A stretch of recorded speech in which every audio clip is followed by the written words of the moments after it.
قربانی کس شخص پر واجب ہے؟ قربانی کس پر واجب ہے، اس کے نصاب کے بارے میں تفصیل سے بتا دیں آصف صاحب کشمیر سے۔ جناب آصف صاحب، قربانی کے نصاب میں 5 چیزیں دیکھی جائیں گی، 5، یہ خوب اچھی طرح دماغ میں بٹھا لیں۔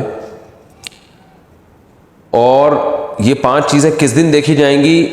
بقرعید کی صبح صادق، یعنی 10 ذی الحجہ کی صبح صادق سے لے کر 12 ذی الحجہ کے غروب آفتاب، یعنی یہ جو 3 دن ہے نا قربانی کے، 10، 11، 12، ان 3 دنوں میں کوئی شخص صاحب نصاب ہو تو اس پر قربانی واجب ہے۔ صاحب نصاب کا مطلب کیا ہے؟ یہاں پر قربانی پر خوب سمجھ لیں۔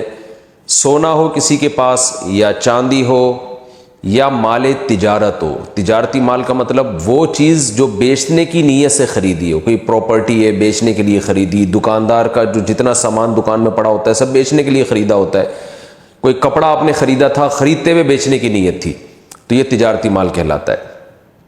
چوتھی چیز ہے نقد رقم، کیش، یعنی جو بھی آپ کے پاس بینک میں یا جیب میں جو کیش اماؤنٹ پڑا ہوتا ہے، یہ 4 چیزیں ہو گئی۔ 5ویں چیز ہے ضرورت سے زائد سامان۔ ضرورت سے زائد سامان میں بہت تفصیل ہے، آسان اس کی ایک جو ہم اگر ضبط کر سکتے ہیں تو وہ چیز جو پورے سال بھی استعمال نہ ہوتی ہو، گھریلو چیزوں میں وہ چیزیں جو پورے سال بھی استعمال نہ ہوتی ہوں، جیسے کپڑے، کوئی یا برتن ہے، ڈنر سیٹ ہے، پورے سال استعمال نہیں آتا۔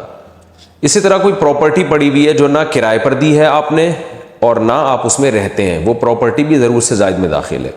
تو یہ جو 5 چیزیں ہیں، کسی کے پاس یہ 5 چیزیں، ان کی جو ویلیو لگائی جائے گی تو ان 5 چیزوں کا مجموعہ اگر 52.5 تولہ چاندی کے برابر ہے، 52.5 تولہ چاندی آج کل 65-70 ہزار کے لگ بھگ ہے، نیٹ پہ سرچ کر لیے گا، تو کسی کے پاس یہ 5 چیزیں، یا 5 میں سے 4 چیزیں، یا 4 میں سے 3 چیزیں، یا 3 میں سے 2 چیزیں، یا کوئی ایک چیز 52.5 تولہ چاندی کے برابر ہے، اور یہ بقرعید کی صبح صادق سے لے کر ذی الحجہ کی 12 تاریخ کی غروب آفتاب سے پہلے تک رہتی ہے اس کے پاس، تو ایسے شخص پر، یعنی بقرعید کی صبح صادق کے وقت اس کے پاس یہ نصاب موجود تھا، اور یہ 13 تاریخ کی ذی الحجہ تک اس کے پاس یہ نصاب موجود رہتا ہے، تو وہ صاحب نصاب کہلائے گا۔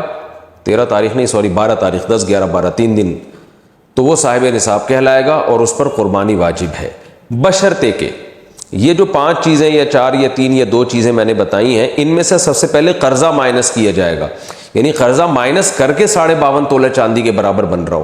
اسی طرح گیس بجلی کا بل جو ان کے اوپر لازم ہے وہ بھی اس میں سے، یا جو مہینے کا راشن آئے گا وہ بھی مائنس کیا جائے گا، جو گھر کا ضروری راشن ہوتا ہے نا وہ بھی مائنس کیا جائے گا۔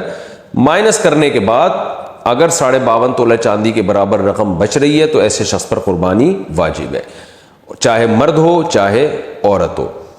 تو عورت کیسے قربانی کرے گی؟ سونا خواتین کے پاس بہت ہوتا ہے، چاندی ہوتی ہے، چاندی نہیں بھی ہو تو سونے کے نصاب جو ہے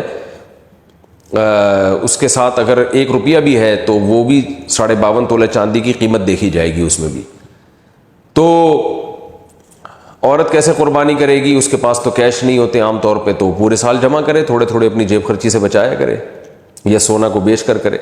البتہ کسی کے پاس صرف سونا ہی ہے اور یعنی باقی 4 چیزوں میں سے کچھ بھی نہیں، 1 روپیہ بھی نہیں ہے، تو پھر 7.5 تولہ سونا جب تک نہیں ہوگا قربانی واجب نہیں ہوگی۔ یعنی سونے کے ساتھ اگر چاندی ہے یا پیسے ہیں یا تجارتی مال یا ضرورت سے زائد سامان ہے، پھر سونے کی ویلیو دیکھی جائے گی، سونے کو نہیں دیکھا جائے گا۔